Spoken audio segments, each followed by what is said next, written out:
हरे कृष्ण। आप सभी को कार्तिक मास की बहुत बहुत शुभकामनाएं। भक्तों, आप सभी के जीवन में भगवान विष्णु, माता लक्ष्मी, भगवान श्री कृष्ण जी की कृपा सदैव बनी रहे।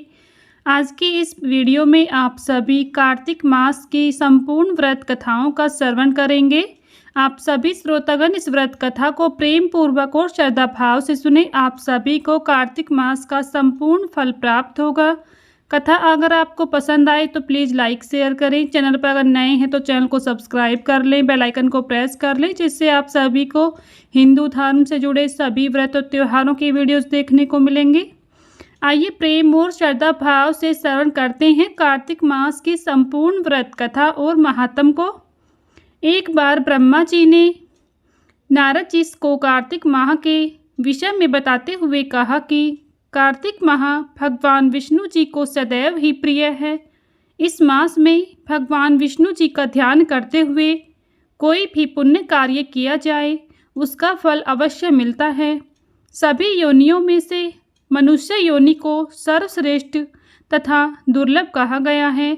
अतः प्रत्येक मनुष्य को कार्तिक माह में पुण्य कर्म करने चाहिए, क्योंकि इस माह में सभी देवतागण मनुष्य के समीप हो जाते हैं।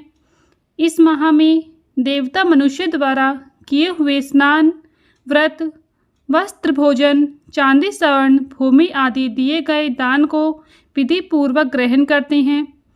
इन सभी में से अन्नदान, जो कि सभी पापों का नाश करता है, इसका अधिक महत्व है।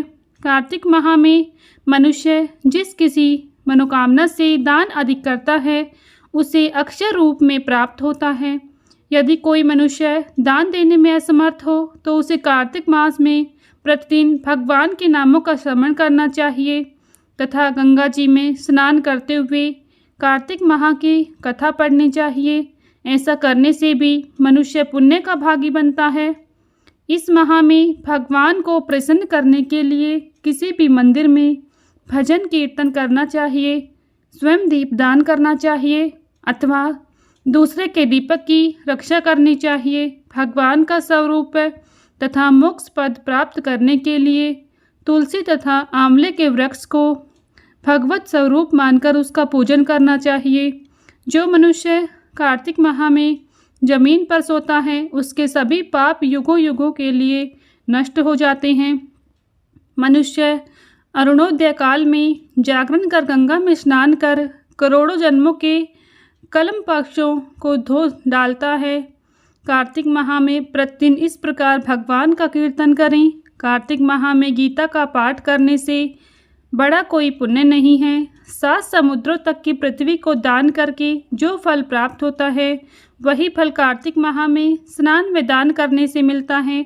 कार्तिक माह में अन्नदान का सर्वश्रेष्ठ महत्व बताया गया है, क्योंकि यह संसार अन्न के आधार पर ही जीवित है।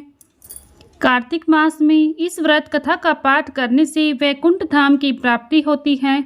किसी गांव में एक बुढ़िया रहती थी और वह कार्तिक का व्रत रखती थी। उसके व्रत खोलने के समय कृष्ण भगवान आते और एक कटोरा खिचड़ी का रखकर चले जाते।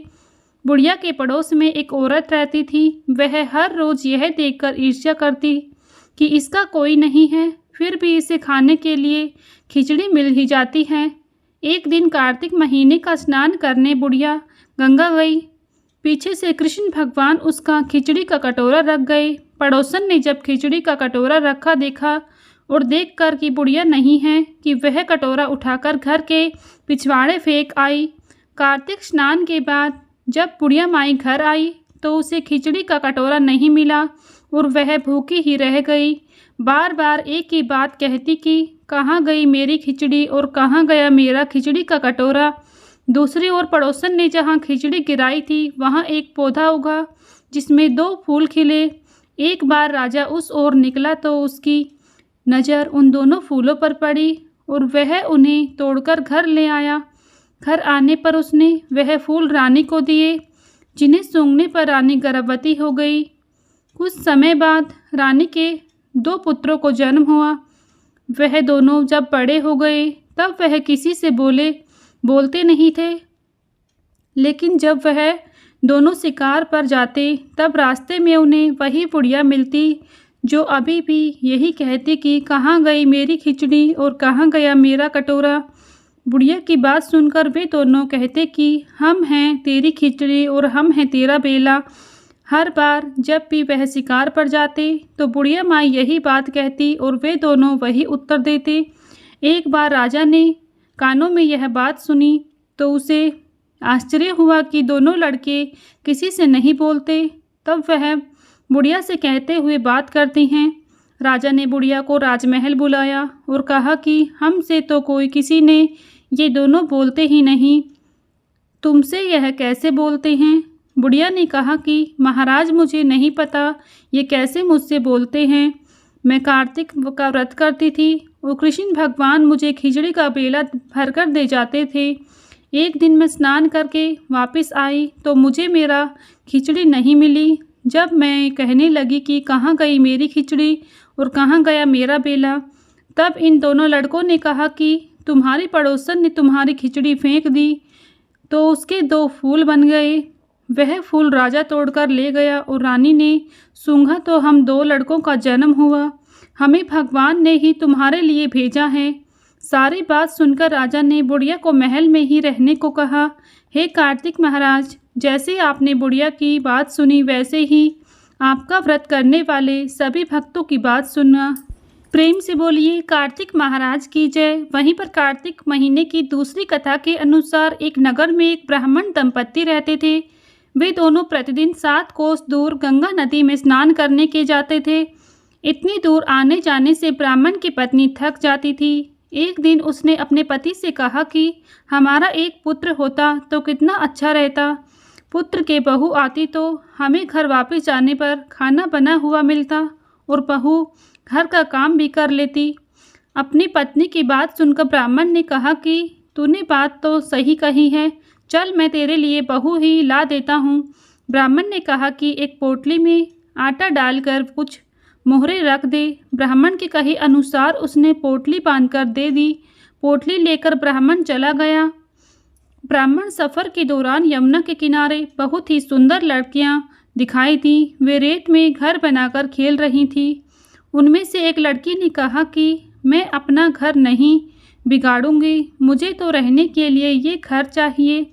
लड़की की बात सुनकर ब्राह्मण मन ही मन सोचने लगा कि बहू बनाने के लिए यही लड़की उचित है।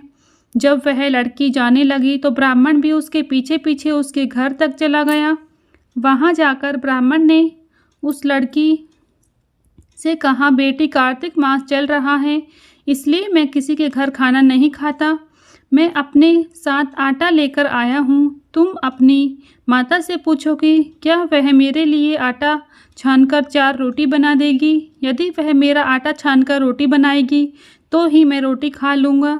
लड़की ने जाकर अपनी माँ को ये सारी बात बताई। माँ ने कहा, उचित है, जाकर ब्राह्मण देव से कह दो कि वह अपना आटा दे, मैं रोटी बना दूँगी। जब वह आटा छानने लगी तो आटे में से मोहरें निकली। वह सोचने लगी कि जिसके आटे में इतनी मोहरें हैं उसके घर में कितनी मोहरें होंगी। जब ब्राह्मण खाना खाने बैठा तो लड़की की माँ ने उस ब्राह्मण से पूछा कि क्या आपका कोई लड़का है और क्या आप उस लड़के की सगाई करना जा रहे हैं। यह सुनकर ब्राह्मण ने कहा कि मेरा लड़का तो काशी में पढ़ने गया हुआ है, लेकिन यदि तुम कहो तो खांड कटोरे से विवाह करके तेरी बेटी को अपने साथ ले जाऊं। लड़की की माँ ने कहा, ठीक है ब्राह्मण देव। इस पर लड़की की माँ ने लड़की की खांड कटोरे से शादी करके ब्राह्मण के साथ भेज दिया। ब्राह्मण ने घर आकर कहा, रामू की माँ दरवाज़ा खोलकर देख, मैं तेरे लिए बहू लेकर आया हूँ। ब्राह्मण की पत्नी भीतर से ही बोली, हमारे तो कोई बेटा ही नहीं है तो बहू कहाँ से आए। दुनिया ताने मारती थी, अब आप भी मारने लगे। ब्राह्मण ने कहा, तू दरवाज़ा खोलकर तो देख। जब ब्राह्मणी ने दरवाज़ा खोला तो सामने बहू को खड़ी देखा। उसने बहू का स्वागत किया और आदर सत्कार से अंदर ले गई। अब जब ब्राह्मण अपनी पत्नी के साथ नदी स्नान करने जाता तो पीछे से बहू घर का सारा काम करके खाना बनाकर रखती थी। वह उनके कपड़े धोती, रात को हाथ पैर भी दबाती थी। इस तरह बहुत दिन बीत गए। ब्राह्मणी ने अपनी बहू से कहा कि बहू कभी भी चूल्हे की आग मत बुझने देना। और मटके का पानी खत्म मत होने देना। परंतु एक दिन चूल्हे की आग बुझ गई। यह देखकर बहू घबरा गई और भागी भागी अपनी पड़ोसन के पास गई और कहा कि मेरे चूल्हे की आग बुझ गई है, मुझे थोड़ी सी आग चाहिए। मेरे सास ससुर सुबह 5 बजे से गए हुए हैं, वह थके हुए हैं, घर आएंगे, इसलिए मुझे उनके लिए खाना बनाना है। यह सुनकर पड़ोसन ने कहा कि तू तो बावली है, तुझे यह दोनों मिलकर पागल बना रहे हैं। इनके कोई पुत्र नहीं है, ये निसंतान है। बहू ने कहा नहीं, ऐसा मत बोलो, इनका बेटा तो बनारस काशी में पढ़ने गया हुआ है। इस पर पड़ोसन ने कहा कि यह तुझे झूठ बोल रहे हैं, मेरी बात सच मान, इनके कोई बेटा नहीं है। अब बहू पड़ोसन की बातों में आ गई और कहने लगी कि अब आप ही बताओ मैं क्या करूं। पड़ोसन ने कहा कि करना क्या है, जब तुम्हारे सास ससुर आए तो जली हुई रोटियां बनाकर देना, बिना नमक की दाल बनाकर देना, खीर की कड़छी दाल में और दाल की कड़छी खीर में डाल देना। पड़ोसन ने उसे अच्छे से सिखा पढ़ा दिया। फिर जब उससे सास ससुर घर आए तो उसने तो ना तो उनका आदर सत्कार किया और ना ही उनके कपड़े धोए। जब उसने सास ससुर को खाना दिया तो सास बोली, बहू आज यह रोटियां जली हुई क्यों हैं और दाल भी अलूनी क्यों है। वह बहू ने पलटकर कहा कि एक दिन ऐसा खाना खा लोगे तो कुछ बिगड़ नहीं जाएगा तुम्हारा। सास ससुर को खरी खोटी सुनाकर वह फिर से पड़ोसन के पास गई और बोली कि अब आगे क्या करना है। पड़ोसन ने कहा कि अब तुम सातों कोठों की चाबी मांग लेना। अगले दिन जब भी स्नान करने के लिए जाने लगे तो बहू ने अड़ गई और मुझे तो 7 कोठों की चाबी चाहिए। तब ससुर ने कहा कि इसे चाबी दे दो। तब सास ने बहू को चाबी दे दी। सास ससुर के जाने के बाद जब बहू ने दरवाजे खोले तो देखा कि किसी में अन्न भरा है तो किसी में धन भरा है और किसी कोठे में बर्तन पड़े हैं। जब उसने सबसे ऊपर का 7वां कोठा खोला तो देखा कि शिवजी, पार्वती माता, गणेश जी, लक्ष्मी माता जी, पीपल पतवारी, कार्तिक के ठाकुर, राय दामोदर, तुलसी जी का बिड़वा, गंगा यमुना और 33 कोटि देवी देवता विराजमान हैं। वहीं पर एक लड़का चंदन की चौकी पर बैठा माला जाप कर रहा है। यह सब देखकर उसने लड़के से पूछा कि तुम कौन हो।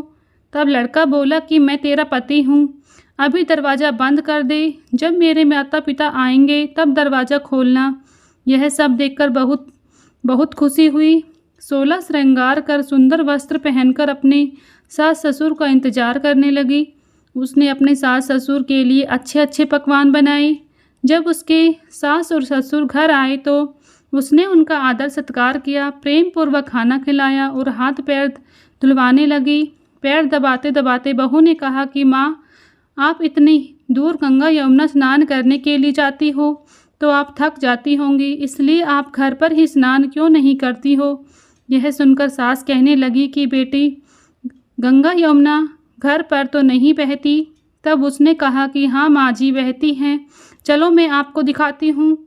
जब बहू ने 7वां कोठा खोलकर दिखाया तो उसमें शिवजी, पार्वती जी, गणेश जी, लक्ष्मी जी, पीपल पतवारी, कार्तिक के ठाकुर, राय दामोदर, तुलसी जी का बिड़वा, गंगा यमुना बह रही थी और 33 कोटि देवी देवता विराजमान हैं। वहीं चौकी पर बैठा एक लड़का माला जाप कर रहा है। माँ ने उसे देखकर कहा कि बेटा तू कौन है। लड़का बोला, माँ तेरा बेटा हूँ। तब ब्राह्मणी ने पूछा कि तू कहाँ से आया है। लड़के ने जवाब दिया कि मुझे कार्तिक कदे ने भेजा है। माँ ने कहा कि बेटा यह संसार कैसे मानेगा कि तू मेरा बेटा है। माँ ने कुछ विद्वान पंडितों से मदद मांगी। पंडितों ने कहा कि इस पार बहू बेटा खड़े हो जाएं और उस पार माँ खड़ी हो जाए। माँ ने चमड़े की अंगिया पहनी और छाती में से दूध की धार निकलकर बेटे की दाढ़ी मूछ भीगे पवन पानी से गठजोड़ा बांधे, तब मानेंगे कि यह इस माँ का ही बेटा है। उसने ऐसा ही किया। यह सब देखकर ब्राह्मण और उसकी पत्नी की खुशी का ठिकाना ना रहा। तो यह थी कार्तिक मास की पावन व्रत कथा। हे कार्तिक के ठाकुर, जैसे ब्राह्मण ब्राह्मणी को बहू बेटा दिया वैसे सबको देना।